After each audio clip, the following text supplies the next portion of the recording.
Some GOP voters in this key election state aren't backing Trump. Hear why, from the presidential election. From the perspective of voters in the key places in the swing states, what motivates them?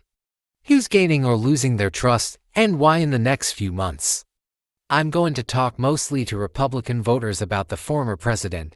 Is his nomination inevitable, despite his many legal and character controversies? Or is there sufficient demand for change and a new face for the party?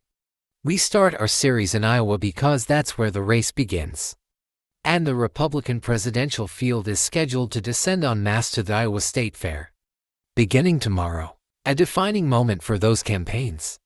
Just 5 months until the first-in-the-nation vote. Business is booming. This is a typical residential storm. Midwest Solar's workload now runs at 15 to 20 installations a month, so we lost money the first year. We are in business. And we're going to make money in our second year. It's a small system, 10 panels. Chris Mott is the CEO and says yes, give President Biden some credit. Yeah, absolutely. You know, there are lots of grants available to business owners, the tax credits at their production. But made as a lifelong Iowa Republican would prefer that tax credit money be spent on a border wall.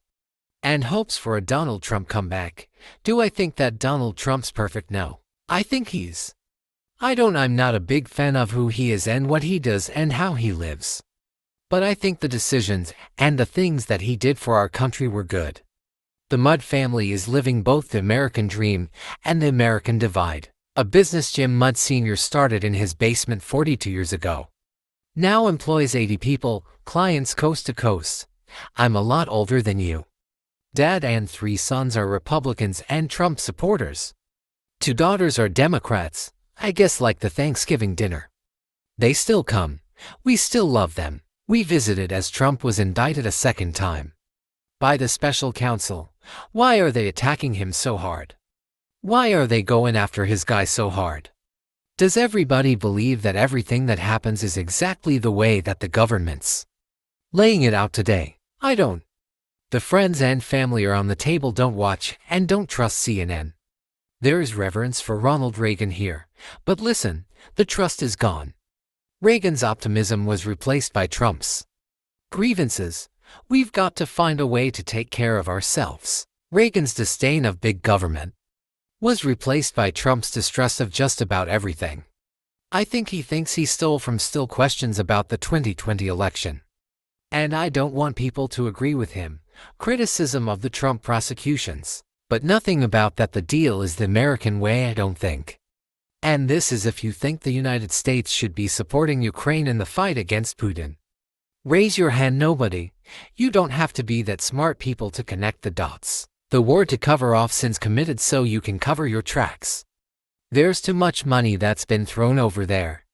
Do you think all the little countries would do what Biden told them to do because he's trying to cover up some Hunter Biden business deals? So it all depends on Zelensky how much dirt he has on Biden to keep the money coming, but that's what's out there.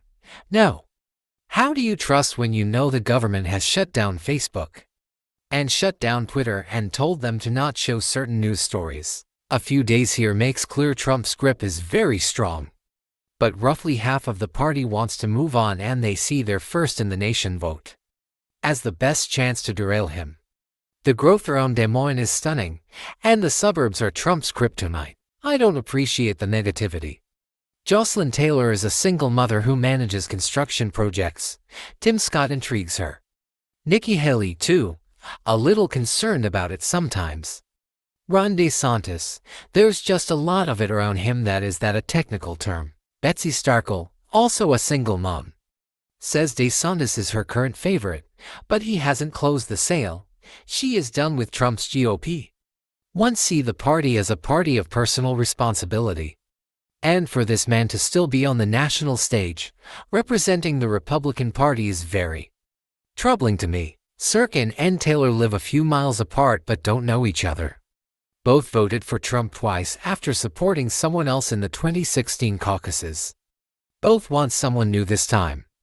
Both think shop now, but in the end rally friends around one Trump alternative. I think the moderates need to band together.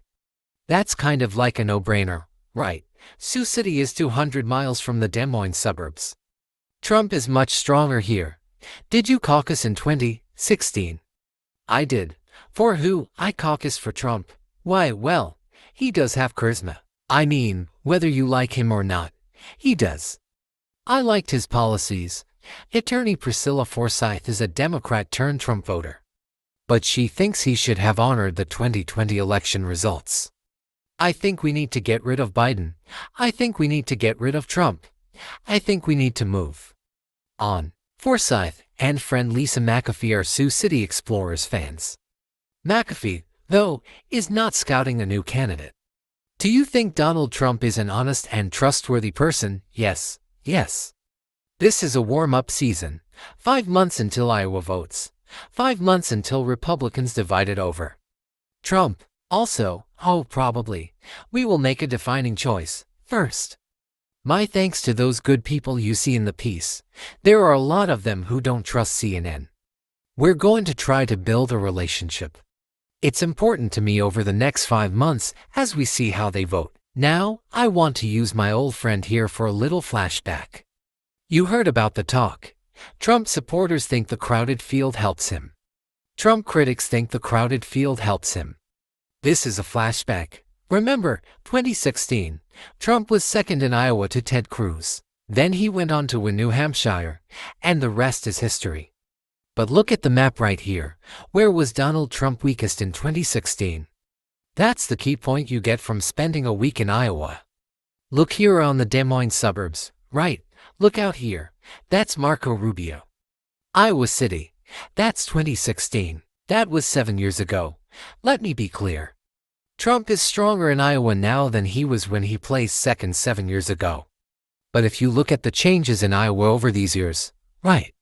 Keep that up there and let's bring this in here. Let's turn this off and let's bring in some changes here. Look at this population growth in Iowa. Number 1. The overall state population changed. The deeper the colors, that means the population is rising. Let me zoom in right here. On the highest population change, let's bring this back out and take a look at this. The highest population change is where? Look at this population growth in Iowa. Number 1. The overall state population change. The deeper the colors, that means the population is rising. Let me zoom in right here. On the highest population change, let's bring this back out and take a look at this. The highest population change is where? But out of those 60,000. A lot of the bar that makes it consider that look at the growth of the population here. Then go back in time to 2016 where Trump was weakest is the population growth. You'd have to say today talking to Republicans on the ground. Voter strategists, smart people who understand this state right now, Trump is a prohibitive favorite. If you're going to stop him, you need to do it early. The best hope would be Iowa because Trump is very popular in New Hampshire, and then it goes on and on. So how would you rank this today? Especially after spending a week with those Iowa Republicans last week, it is improbable today. If it were today, that anyone could stop Trump, especially when like 7 years ago, you have so many candidates. But there's a debate in a couple of weeks. A lot of candidates expected perhaps to drop out by the time we get to Iowa. So improbable you could beat him, especially if it were today. But it is impossible. Is it impossible? No, it's a narrow path. But the math is right here in the Des Moines suburbs and beyond. Which is why I'm honored. Privileged to spend the next 5 months on the road going back to those great people. Asking them still they're changing your mind and tracking it as we go. We'll start in Iowa. Then we'll move on later after we get a Republican nominee to the general election. We're going to do this over the next 15 to 16 months, see the country, have some fun, and hopefully learn a lot.